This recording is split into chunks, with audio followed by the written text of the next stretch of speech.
माननीय केंद्रीय मंत्री श्री नितीनजी गडकरी यांचे व्यासपीठावर आगमन होत आहे.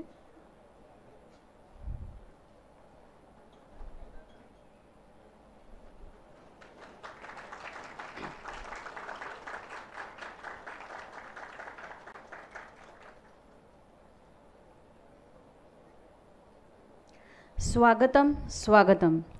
राष्ट्रसंत तुकडोजी महाराज नागपूर विद्यापीठ व राष्ट्रीय सेवा योजना व जनकल्याणकारी समिती नागपूर यांच्या संयुक्त विद्यमाने आयोजित त्रिदिवसीय विदर्भ पाणी परिषदेच्या द्वितीय दिवसाच्या तिसऱ्या परिसंवादात केंद्रीय मंत्री माननीय श्री नितीनजी गडकरी, आजच्या या परिसंवादाचे अध्यक्ष गोंडवाना विद्यापीठाचे कुलगुरू माननीय श्री डॉक्टर प्रशांत बोकारे, माननीय कुलगुरू डॉक्टर माधवी खोडे चौरे मॅडम, प्रमुख अतिथी महाराष्ट्र पशु व मत्स्य विज्ञान विद्यापीठाचे माननीय कुलगुरू डॉक्टर नितीन पाटील, राज्यपाल नामित व्यवस्थापन परिषदेचे सदस्य डॉक्टर समयजी बनसोड, आजच्या या परिसंवादात सहभागी वक्ते शरद पाणी वापर संस्था अमरावती या संस्थेचे अध्यक्ष डॉक्टर विजय शरद देशमुख, द्वितीय वक्ता अधिसभा सदस्य सौभाग्यवती शुभांगी नक्षिणे उंबरकर आणि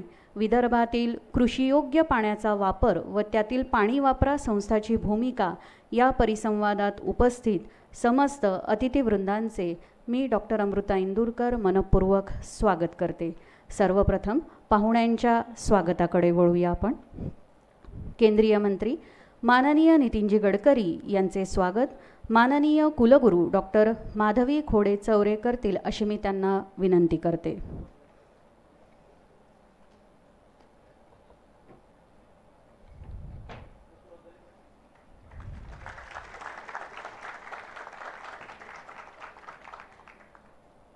आजच्या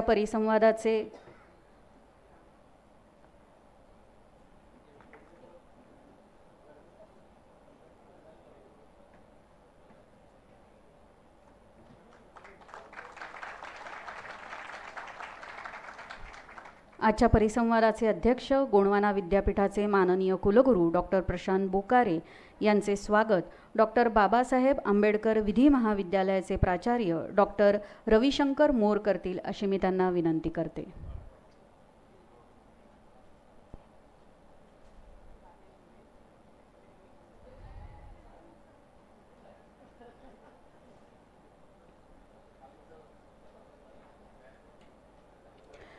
राष्ट्रसंत तुकडोजी महाराज नागपूर विद्यापीठाच्या माननीय कुलगुरू डॉक्टर माधवी खोडे चौरे यांचे स्वागत जनकल्याणकारी समितीचे सचिव श्री दीपक देशपांडे करतील अशी मी त्यांना विनंती करते.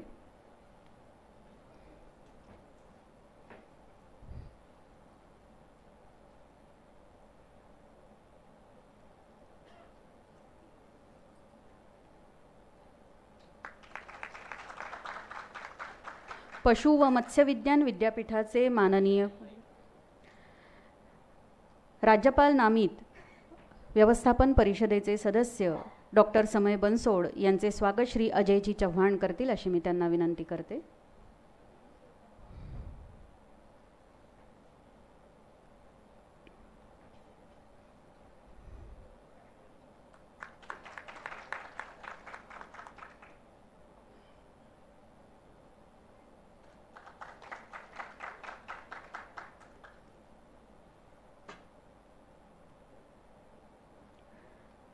आजच्या परिसंवादातील वक्ते शरद पाणी वापर संस्थेचे अध्यक्ष आणि आजच्या परिसंवादातील उद्बोधनकार डॉक्टर विजय शरद देशमुख यांचे स्वागत श्री मिलिंद जोशी करतील अशी मी त्यांना विनंती करते.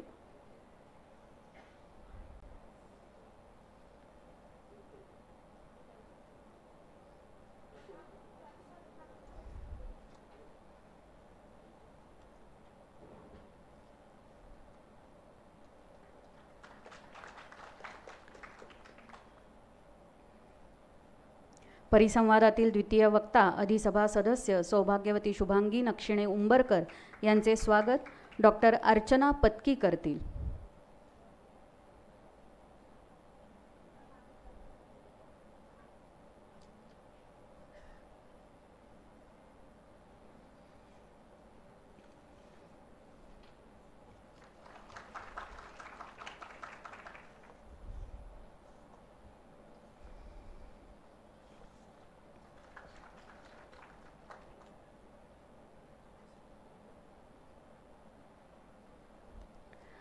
व्यासपीठावर उपस्थित मान्यवरांचे पुनश्च एकदा स्वागत. बंधूंनो, भगिनींनो, विदर्भ पाणी परिषदेच्या आजच्या द्वितीय दिवसाची थीम कृषी जल परिषद अशी आहे, हे आपणास माहीतच आहे. पाऊस, पाणी आणि पीक हे 3 प शेतकऱ्याच्या जीवनाचा अविभाज्य घटक तर आहेच, किंबहुना प्रत्येक शेतकऱ्याचे आयुष्यच जणू या 3 प ने 12ही महिने व्यापलेले असते. निसर्गाकडून प्रदान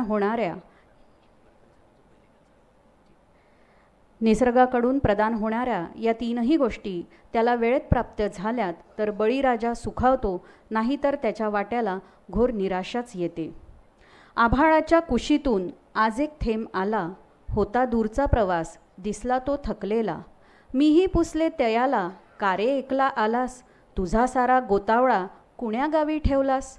वदला तो हसूनच, आलो पाहणी कराया, किती गरज आमची त्याची मोजणी कराया. दर साली माझी सारी येती भावंडे धावून, शिमिटाच्या वाटेतून जाती सागरी वाहून. कोणी कोणी ना ठेवते ओले थेंब हे जपून, आला येण्याला इकडे नाही धजावत मन. भविष्यात कृषी क्षेत्रात शेतकऱ्यावर अशी वेळ येऊ नये यासाठी या परिषदेच्या माध्यमातून जागरूकता आणि प्रयत्न आपल्या सर्वांनाच करायचे आहेत. कृषी क्षेत्रातील समस्यांवर अधिक वैचारिक उहापोह आजच्या या परिसंवादात होणार आहे.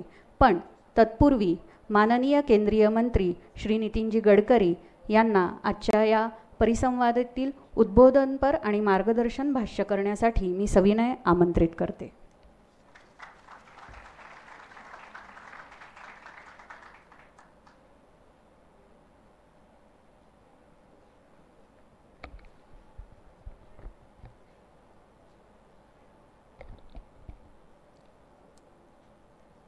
विदर्भ पाणी परिषदेच्या या कार्यक्रमाला प्रमुख उपस्थित असणाऱ्या नागपूर विद्यापीठाच्या कार्यकारी कुलगुरू माननीय डॉक्टर माधवी खोडे, त्याचप्रमाणे पंजाबराव कृषी विद्यापीठाचे कुलगुरू डॉक्टर शरद गडाख, आमदार श्री संजय कुटे, या ठिकाणी उपस्थित गोंडवाना विद्यापीठाचे कुलगुरू डॉक्टर प्रशांत बोकारे,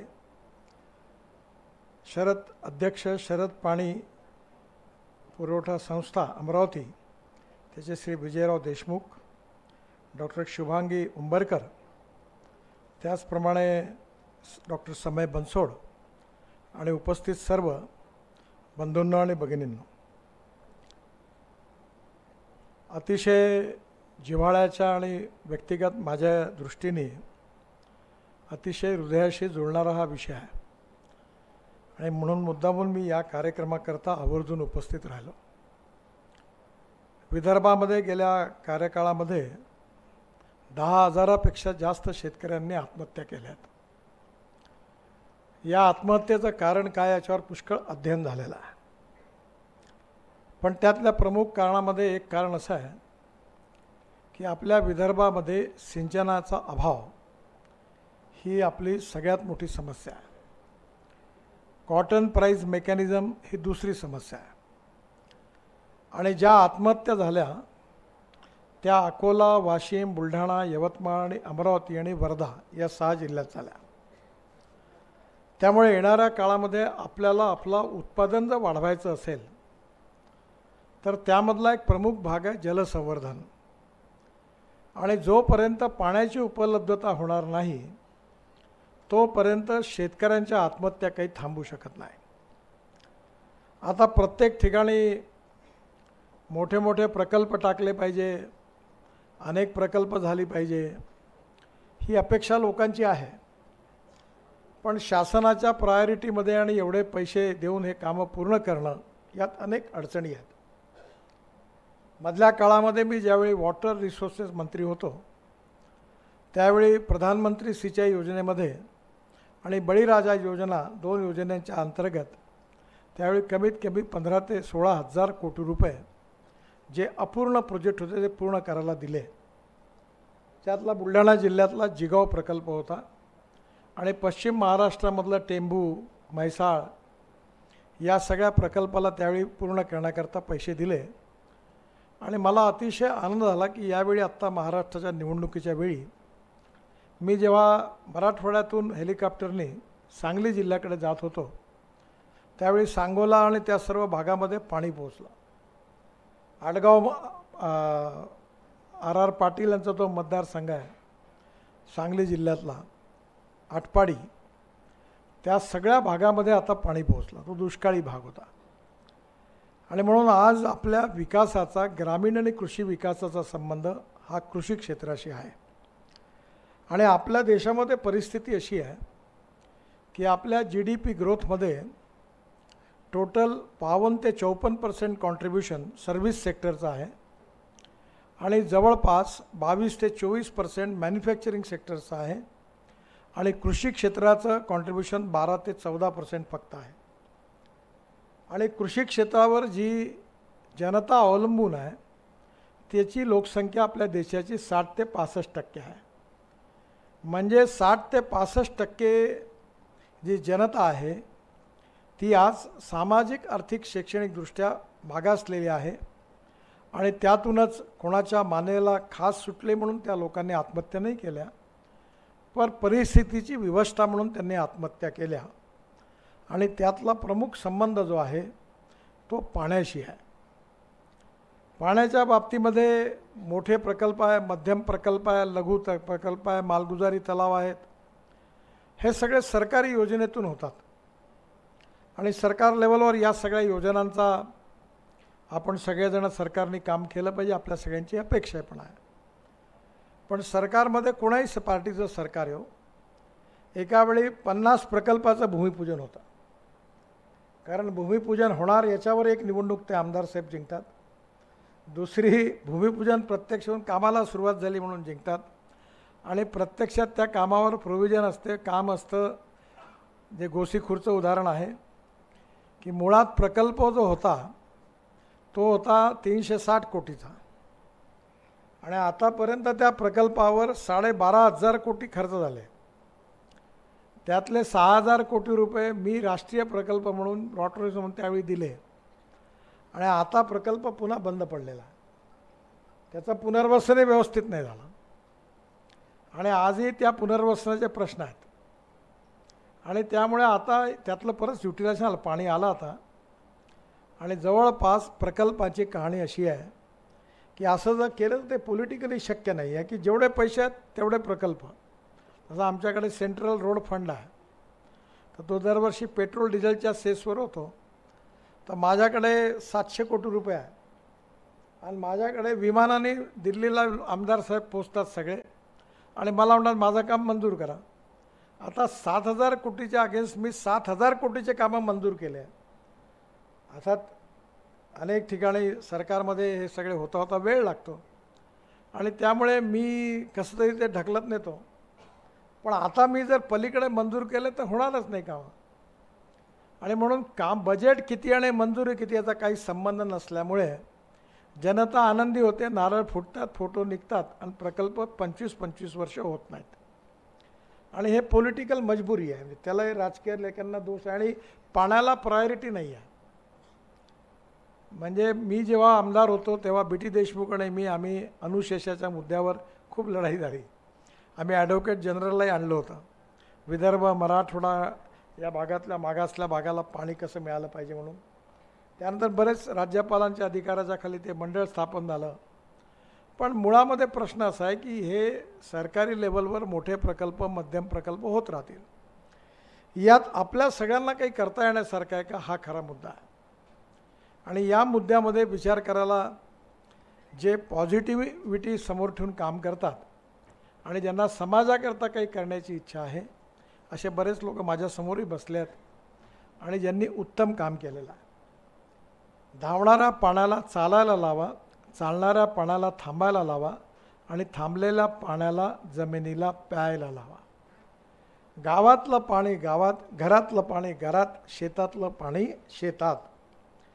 या गोष्टी जर आपण सगळ्यांनी हा छोटासा प्रकल्प जर नीट चालवला तर याचा फायदा होईल. मी लोकांचं उदाहरण नाही देत, माझं उदाहरण देतो.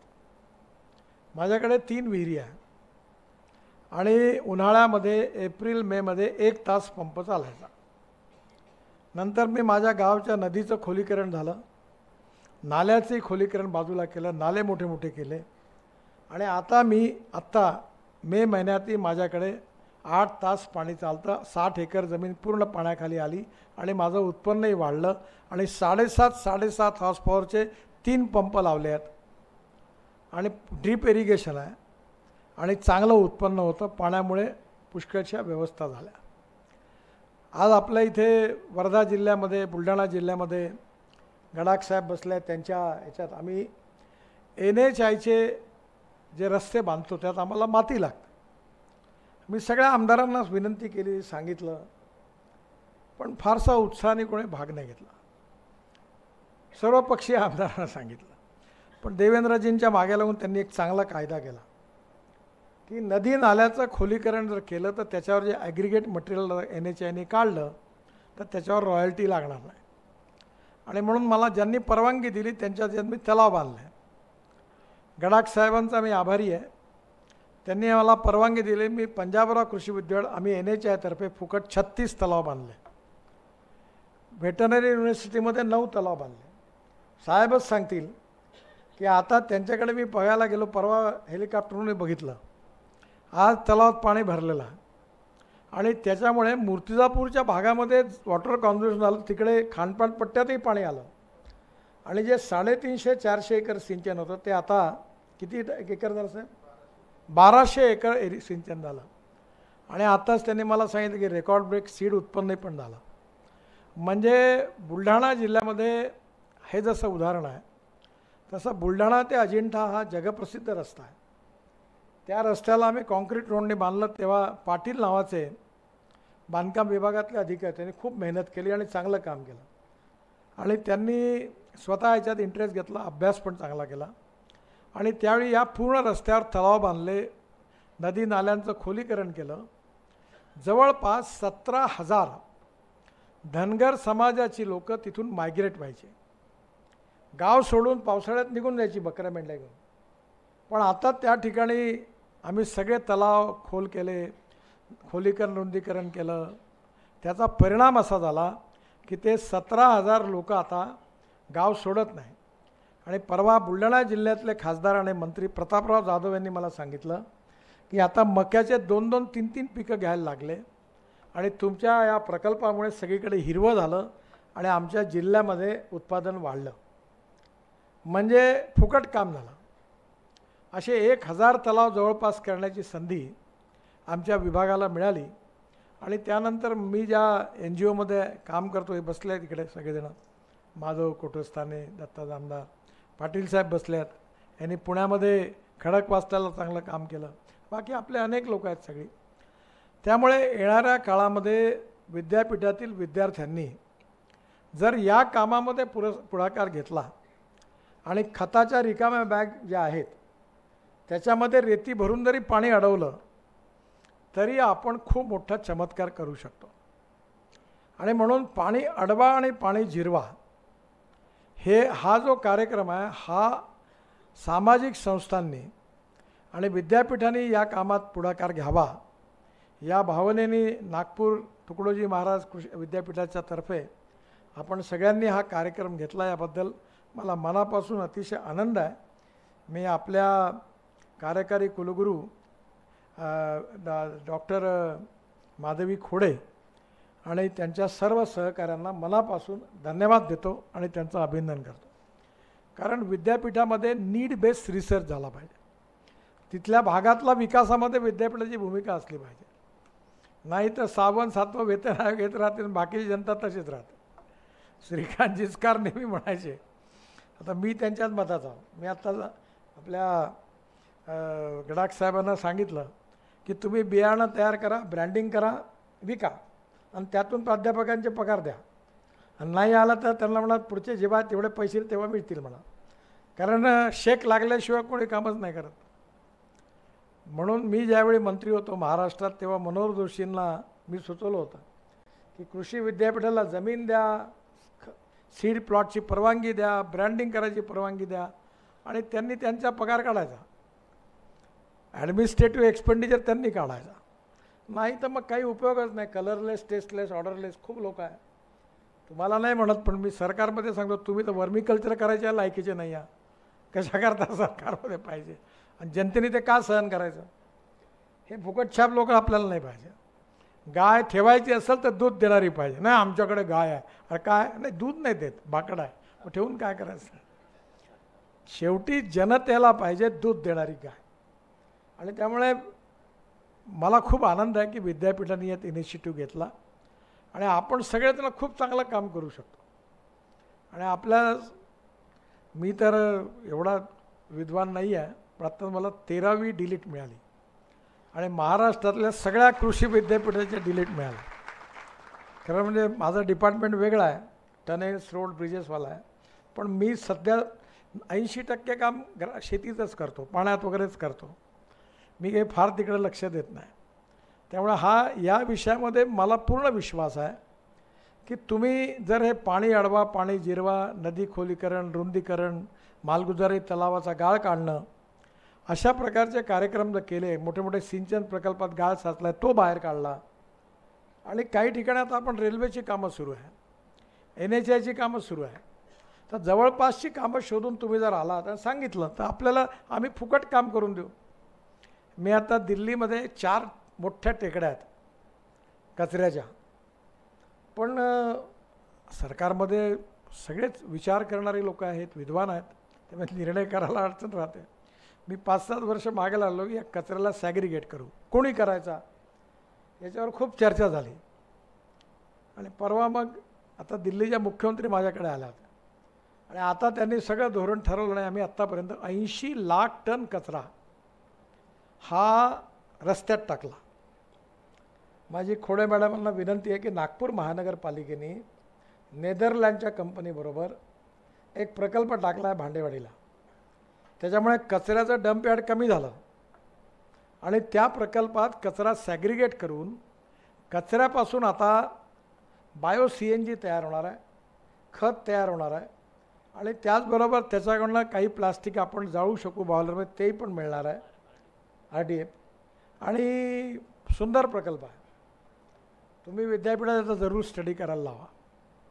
आणि या प्रकल्पामुळे जी जागा रिकामी झाली ती ₹1 लीजवर, 1 रुपयावर 30 वर्षाकरता महानगरपालिकेने सिम्बॉसिस युनिव्हर्सिटीला दिली. ते पण आमचं स्वप्न होतं की आपल्या नागपूरच्या मुलं पुण्या मुंबईत नाही गेले पाहिजे. आता सिम्बॉसिसमध्ये 10,000 मुलं शिकतात आणि नागपूर शहरातल्या मुलांना 15% कन्सेशन आहे फीमध्ये. आणि आता बाजूची 50 एकर जागा नर्सिंग मुंजीला दिली, KG to PG, म्हणजे कचराही हटला, एज्युकेशन इन्स्टिट्यूशन आल्या आणि आपल्या इथल्या मुलांना आता पुण्या मुंबईत जायची गरज नाही. आणि आता कचऱ्यापासून CNG तयार व्हायला लागला, 28 टन होणार आहे, अजून तो झाला नाही पण लवकरच होईल. आणि त्यात कचऱ्यापासून मिथेन तयार करून, मिथेनपासून जसा CNG झाला तर मिथेनपासून हायड्रोजन तयार करता येईल. आणि हायड्रोजन तयार केलं तर हायड्रोजन हे फ्युचरिस्टिक फ्युएल आहे.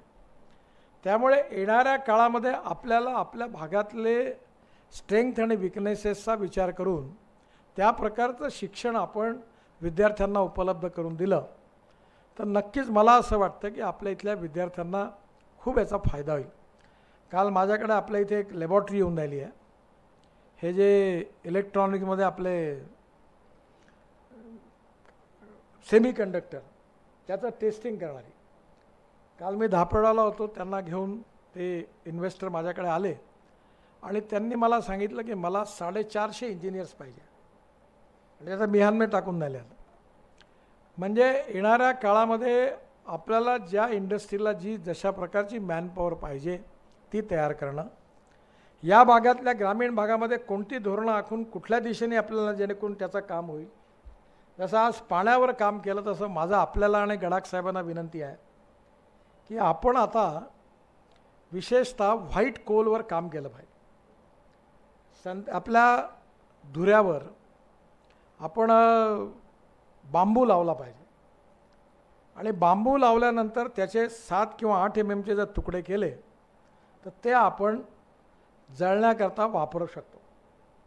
आणि मी तुम्हाला एवढा विश्वास देतो कारण आता माझा मुलगाच एक 2,500 कोटीचा ॲडिशनल प्रकल्प पॉवर प्रोजेक्ट टाकतो आहे, हे समजतं तिथे.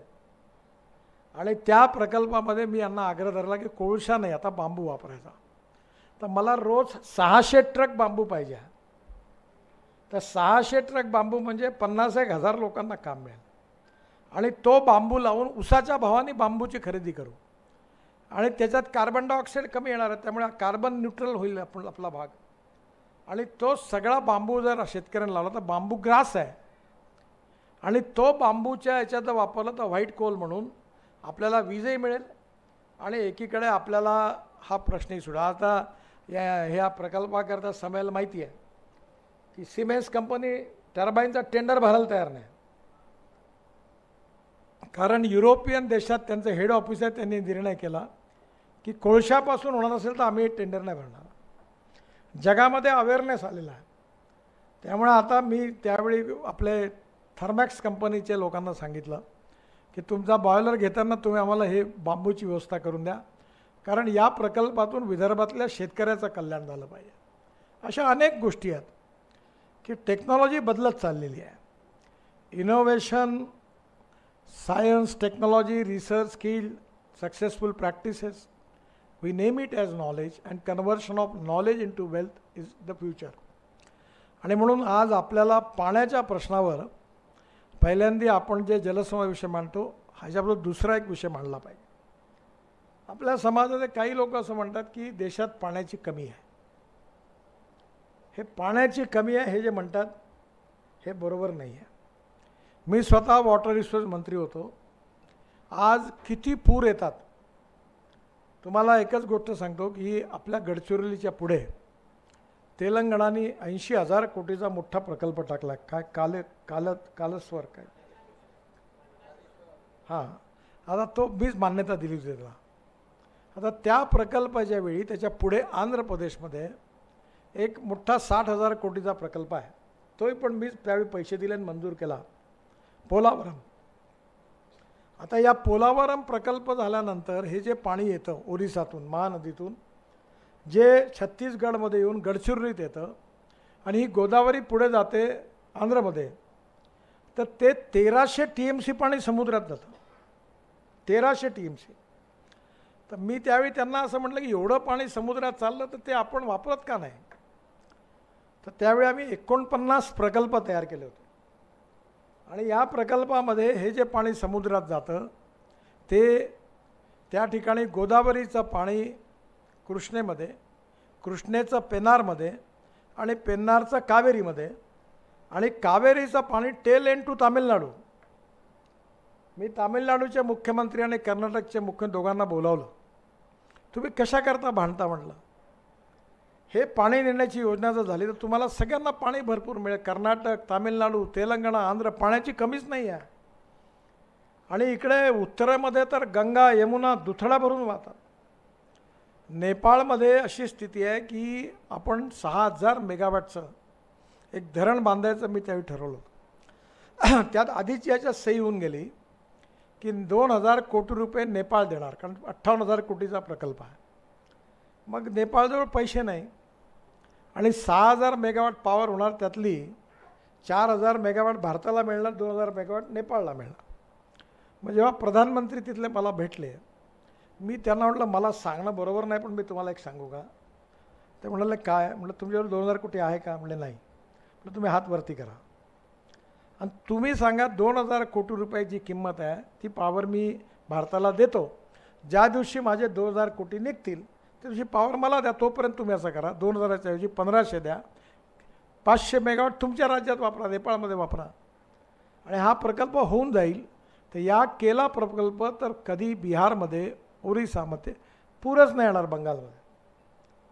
आज आपल्याकडे आपण जेव्हा भारताला स्वातंत्र्य मिळालं 3 नद्या पाकिस्तानला मिळाल्या, 3 नद्या भारताला मिळाल्या. आता ते जे बाकीच्या नद्याचं पाणी बंद करा तो मुद्दा वेगळा, पण ज्या 3 नद्या आपल्या अधिकाराच्या आहेत ते पाणी आपण पाकिस्तानला सोडतो. आणि इकडे पंजाब हरियाणामध्ये खूप बोलायला तयार नाही, एवढे भांडणं आहेत.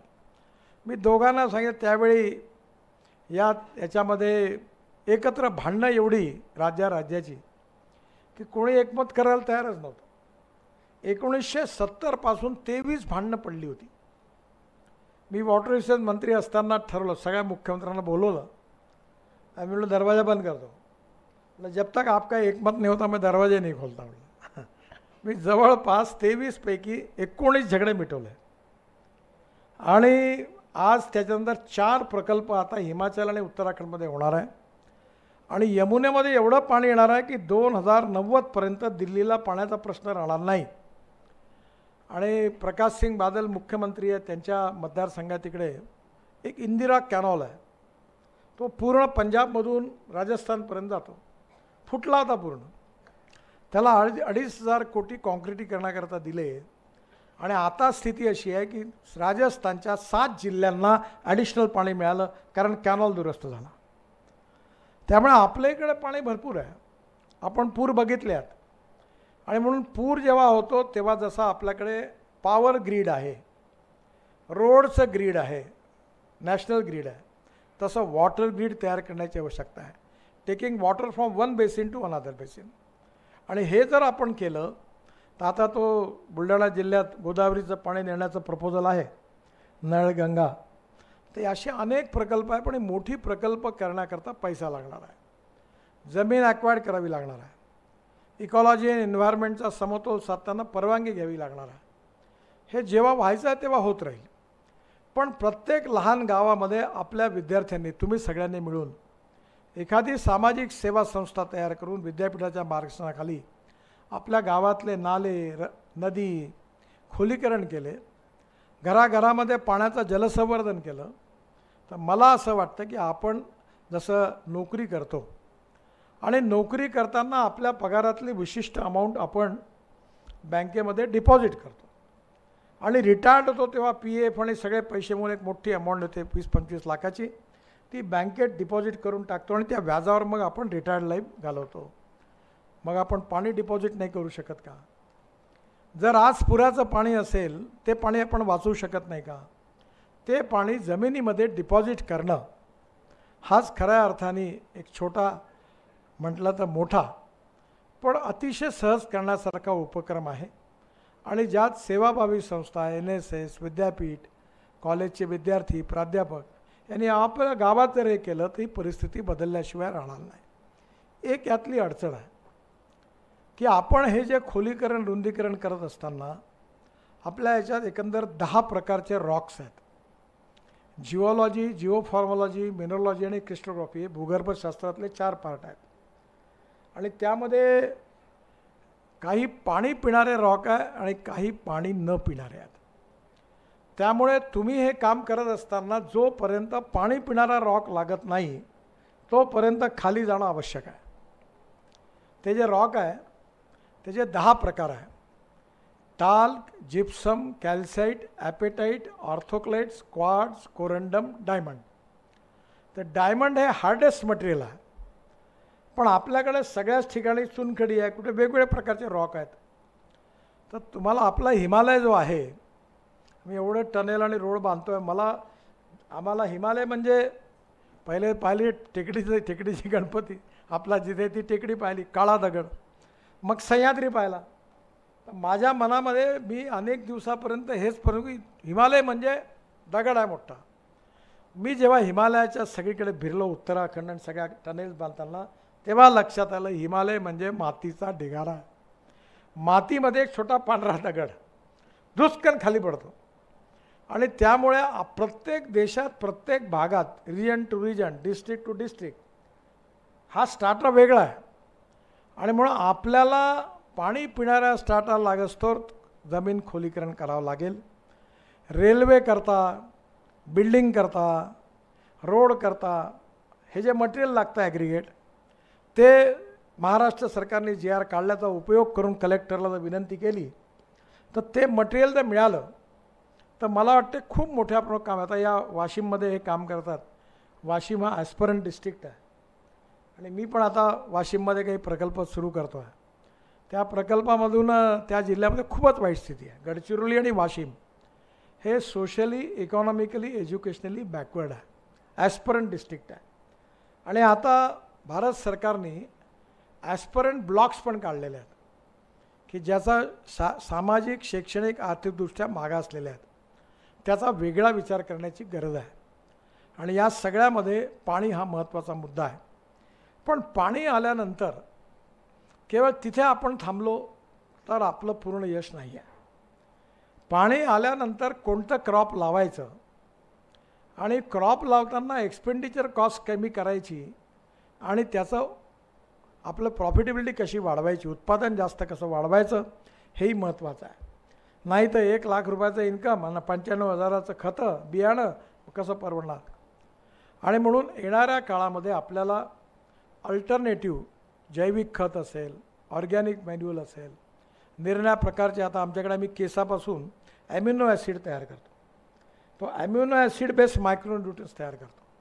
त्याचबरोबर आत्ता मी रशियातून हे ऑर्गॅनिक कार्बनचं आपण हे आणलं आहे, केमिकल आणलं आहे ऑर्गॅनिक.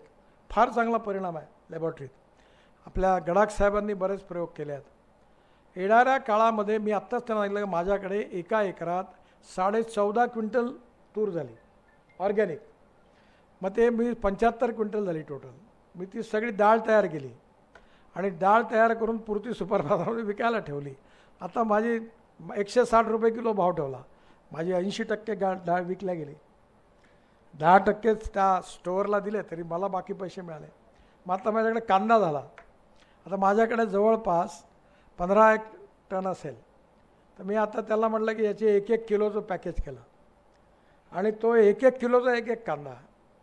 उत्तम सफरचंदासारखी चव आहे, ऑर्गॅनिक आहे पूर्ण. आणि तो खातो त्याला खूप आवडतो. परवा ते स्पेनमधून आम्ही 25 शेतकरी घेऊन इथे स्पेनमध्ये गेलो होतो. तर स्पेनचे लोक इथे आले होते, आनंदराव होते त्या दिवशी. त्यांना कांदा दिला, त्याने नुसताच कांदा खाल्ला, एवढा आवडला.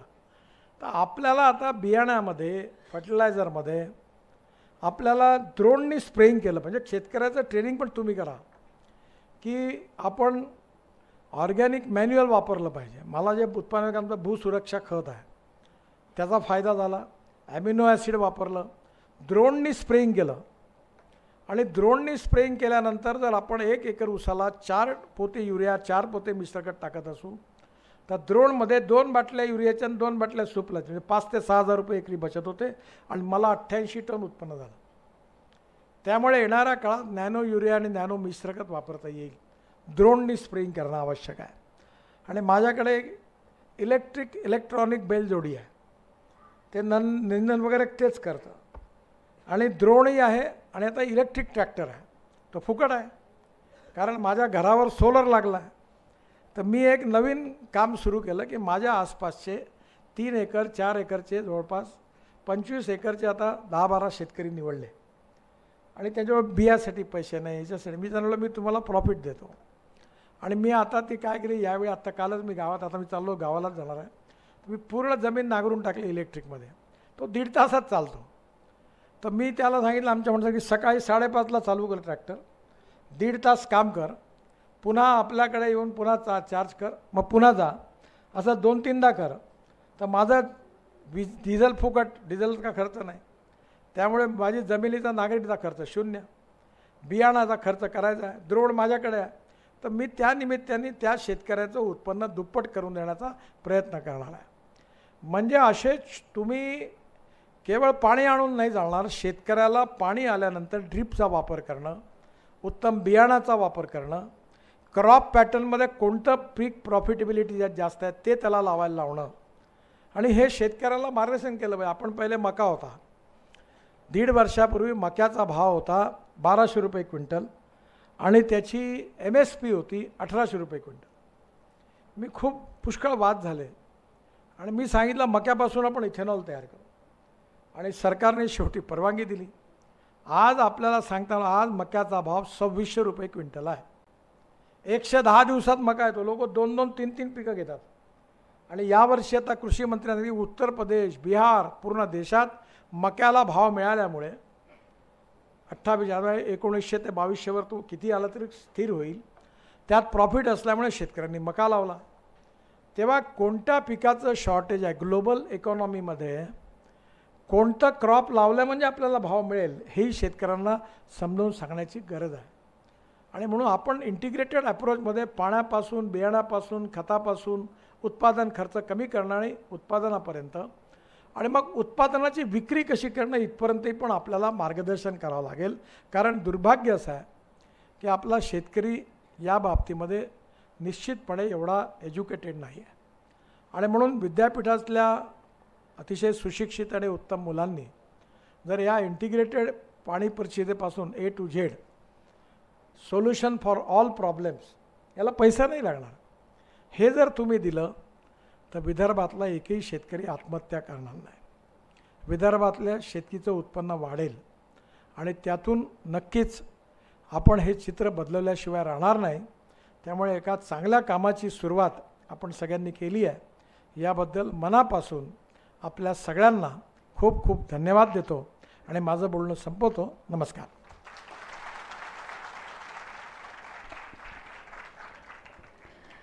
परिस्थितीवश आत्महत्या करणाऱ्या शेतकऱ्याच्या समस्येकडे सरकारने सहृदयतेने बघायला हवे आणि याची कारणे शोधून उपाययोजना राबवायला हवी.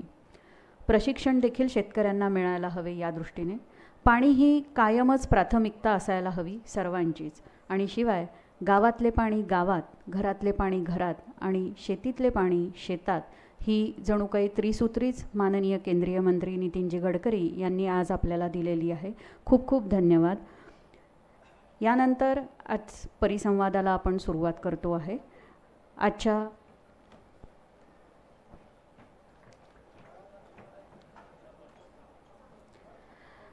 कृपया सर्वांनी जागेवरच बसावे.